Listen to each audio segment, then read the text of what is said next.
You wake up one day, exhausted, disillusioned, and vaguely betrayed, because everything you trusted turned out to be complete, confident nonsense. Number 7. Hard work always pays off. Ever met someone who worked themselves into an early grave, and all they got was a good team player on their tombstone?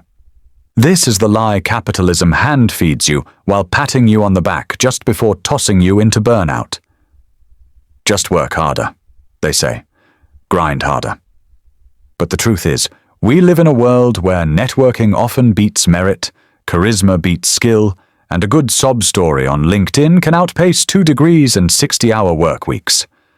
The psychological damage? You internalize failure. If you're not rich or successful, it must be your fault. You're not hustling right. You're lazy. But maybe, just maybe, you're stuck in a system designed to reward illusion over effort. Behind every overworked ghost in an ergonomic chair is a child who once believed hard work equals happiness. Spoiler, it doesn't. It equals control of your time, your hope, your self-worth. Number 6. Love conquers all, including common sense. Number especially common sense. This myth fuels romantic disasters like a sugar addiction fuels a diabetic coma. You stay in toxic relationships thinking love will fix it. You ignore red flags, emotional neglect, and the slow erosion of your dignity, clinging to the fantasy that love, this magical abstract noun, can somehow overcome human incompatibility, trauma, and passive aggression. Here's the psychological trap. You learned this from every fairy tale, every movie, every "we made it work" survivor story. Your brain stores it as gospel, but love doesn't conquer all. It often barely survives real-life conflict resolution. What actually conquers? Therapy, boundaries, mutual emotional labor, and ironically, the willingness to walk away. Number 5. People only use 10% of their brain, yes. And only 5% of that is for thinking. The rest is for overthinking. This charming little myth refuses to die, like a motivational zombie. Imagine what you could do if you used all of it. As if we're secretly supercomputers waiting for a software update. Spoiler, your brain is already using all it can, just not in the way you romanticize. This idea gives people false hope. Maybe I'm secretly a genius, but it also breeds shame. If I'm only using 10%, why do I still mess everything up? It plants the seed that you're inherently underperforming. Truth is, you don't have some magical untapped brain vault. You have stress circuits firing like slot machines, memory distortions editing your past, and subconscious fears running the show. That's the real brain potential no one wants to talk about, because it's less superpower and more subconscious sabotage. Number 4. Time heals all wounds. If that were true, there would be no such thing as therapy or resentment. Here's what time actually does. It numbs, buries, and distracts. It doesn't heal. Healing is active. It's ugly. It's a process that demands confrontation, not passive waiting.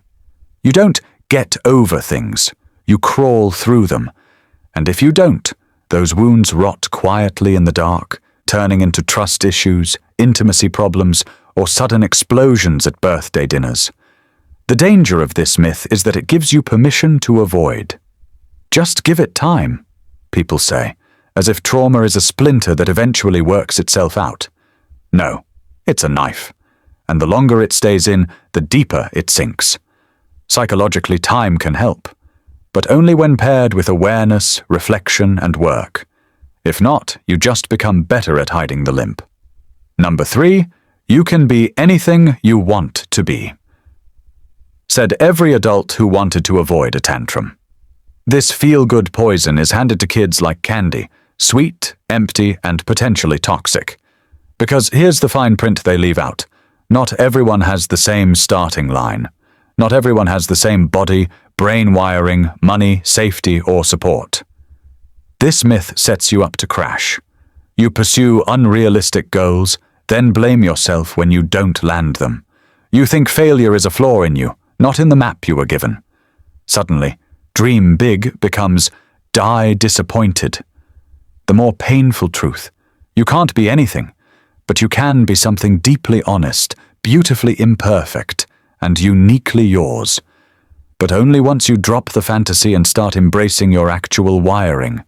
That's where power begins, not in illusion, but in limitation. Number 2, good things happen to good people. Unless you're the villain's dog. Then maybe. This is the justice delusion, that the universe has a karmic spreadsheet and pays out rewards like a cosmic HR department. But reality is drunk, blindfolded, and sometimes just cruel. Bad things happen to good people.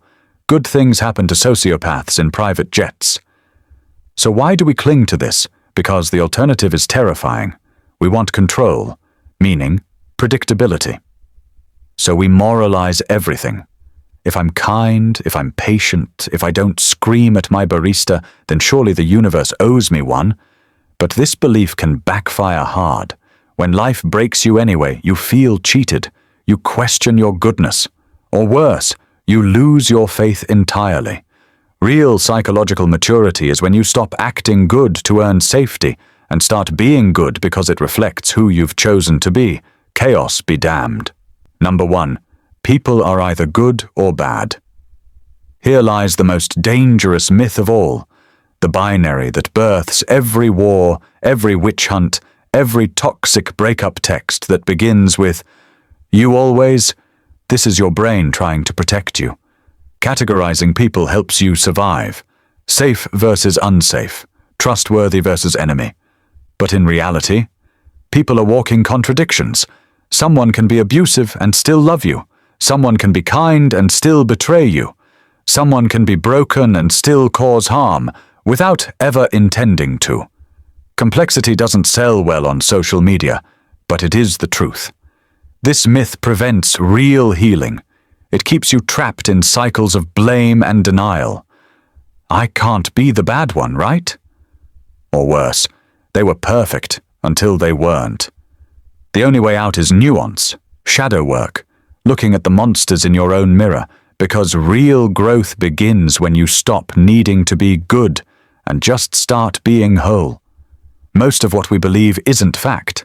It's comfort, stories we inherited without consent. But truth isn't always soothing.